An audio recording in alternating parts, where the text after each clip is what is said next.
Bismillahirrahmanirrahim. Assalamualaikum warahmatullahi wabarakatuh. Alhamdulillahirabbil alamin. Allahumma sholli ala sayyidina Muhammad wa ala ali sayyidina Muhammad. Semoga sahabat Haira TV semua diberikan Allah Subhanahu wa taala kesehatan dan rezeki yang berkah, diampuni dosa-dosanya, dipanjangkan umurnya, hidup dalam kemuliaan dan akhir hidup husnul khotimah. Amin ya robbal alamin. Sahabat Haira yang beriman dan dirahmati Allah, kita akan membahas sesuatu yang mungkin sedang kamu rasakan atau mungkin pernah kamu alami. Kenapa hidup saya selalu sial? Ada orang yang bertanya, Ustadz, saya udah usaha, tapi hasilnya nol. Setiap saya berharap malah dikecewakan. Setiap saya semangat malah dihantam kenyataan. Saya rasa Allah gak sayang saya. Saya rasa saya orang paling sial di dunia ini. Tenang, kita luruskan pandangan itu bersama. Karena Islam tidak mengenal kesialan seperti yang dipahami banyak orang. Yang kita kira sial bisa jadi adalah jalan terang yang dibungkus awan gelap. Apa kesialan itu nyata? Dalam Islam, keyakinan bahwa ada sial yang melekat pada hari tertentu, orang tertentu, atau benda tertentu disebut sebagai tiarah, dan ini dilarang oleh Nabi Shallallahu Alaihi Wasallam. Nabi Muhammad Shallallahu Alaihi Wasallam bersabda, tidak ada penyakit menular, tidak ada tiarah atau kesialan karena pertanda, tidak ada burung hantu, dan tidak ada kesialan karena bulan Safar. Hadis riwayat Bukhari dan Muslim. Apa maksudnya? Kesialan bukanlah takdir tetap, bukan pula kutukan. Kesialan itu adalah perasaan di hati, hasil dari buruk sangka kepada Allah dan tidak ridho dengan ketetapannya. Allah tidak menciptakan hari sial, tidak menciptakan manusia sial, tidak menciptakan nasib yang malang tanpa sebab. Tapi Allah menciptakan ujian untuk membersihkan dosa, menguatkan jiwa, dan meninggikan derajat. Bahkan para nabi pun diuji. Kalau kamu hari ini merasa kenapa saya? Coba lihat kisah para nabi. Mereka semua diuji, bahkan lebih berat dari kita. Nabi Ayub alaihi salam diuji dengan penyakit bertahun-tahun, ditinggal istri dan anak, hartanya habis dan tetap berkata, dan dialah yang paling penyayang. Kemudian Nabi Yusuf alaihissalam dijebloskan ke sumur, dijual sebagai budak, difitnah, masuk penjara, padahal beliau seorang nabi. Sedangkan Nabi Muhammad SAW kehilangan ayah, ibu, kakek, paman, istri, anak-anaknya wafat satu persatu, dihina, diusir, dilempari batu, bahkan ingin dibunuh oleh kaumnya sendiri. Allah berfirman, apakah manusia mengira bahwa mereka akan dibiarkan berkata, kami beriman, sedang mereka tidak diuji?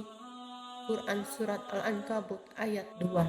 Kalau para nabi saja diuji, apakah kita yang penuh dosa ini bisa berharap hidup mulus-mulus saja?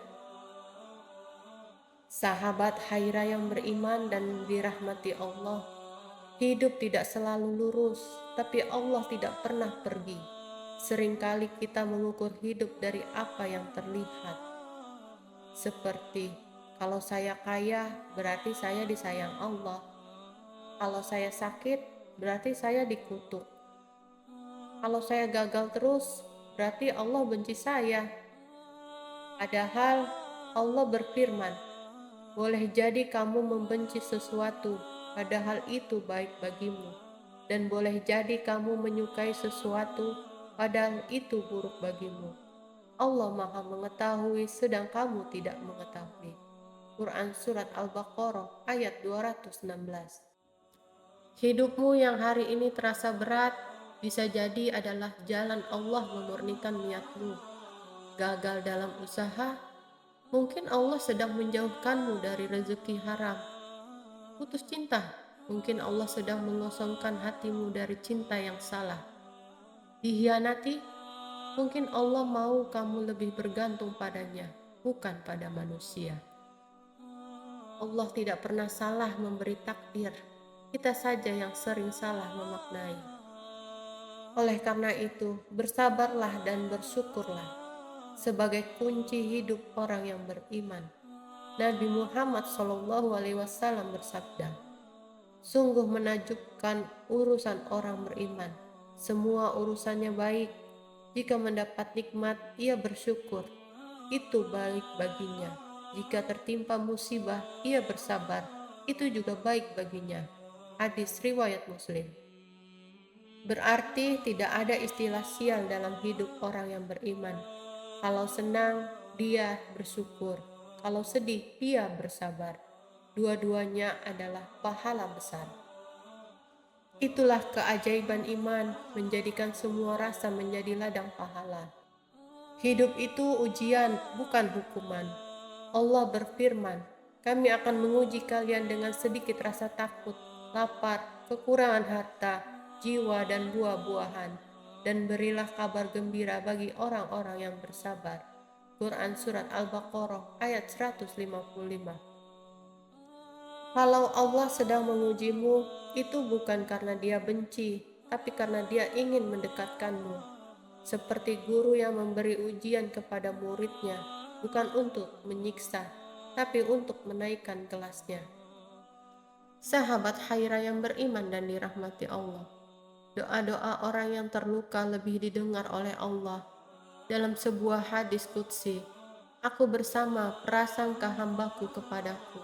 Hadis riwayat Bukhari dan Muslim. Kalau kita merasa hidup ini pahit, tetap berbaik sangka. Jangan bilang, "Saya memang sial." Katakan, "Allah sedang menyiapkan saya untuk sesuatu yang indah." Karena doa dari hati yang luka, air mata yang jatuh dalam sepi, itu lebih tulus. Dan Allah Maha Tahu isi hati yang menangis diam-diam. Sahabatku, kalau hari ini kamu merasa hidupmu gelap, rasanya tak ada yang berpihak, bahkan merasa doamu tak didengar, ingat ini baik-baik. Allah tidak pernah meninggalkanmu. Allah tidak tidur. Allah tahu setiap tetes air matamu, dan Allah tidak akan membiarkanmu jatuh tanpa tujuan. Mungkin yang kamu sebut kesialan hari ini adalah tiket masuk menuju hidup yang lebih kuat, lebih bijak, dan lebih dekat dengannya.